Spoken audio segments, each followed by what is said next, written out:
Abunda jud kayo tubig diri oh. Diri may mangagi sa daplin sa sapa. Nindot kayo liguan diri arang katugnaw. Ha, sapa! Ayos ang sapa! Diya, tamligo. Mao ni akong balay sa una oh. Dalaga pa ko. Abot na kita. Gamay lang ko lang.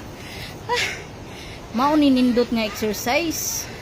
Pero kinahanglan lig-on jud imong tuhod diri kay ara ka bakilid unya dangog pagdalan o tanawan ninyo. Oh, dito ta ganina. Nagbaktas. Padung diya. Diya. Layo po datong ibaktasan oy. So okay lang na. Para maka-exercise pud ta. Kini akong partner kay taba man ni. Aw diri na gyud mabawas-bawasan ang iyang pagkataba. Lagi na gyud kay danlok ang dalan. Oh. Tama. Mo ni ang balay sa akong ginikanan. Wala gyud magdahom sila mama nga makaanha mi dinha. Ay syempre, surprise kaayo ang among pagsubida diri. Nalipay in town ang mga apuhan nga nakakita sa iyang mga apo.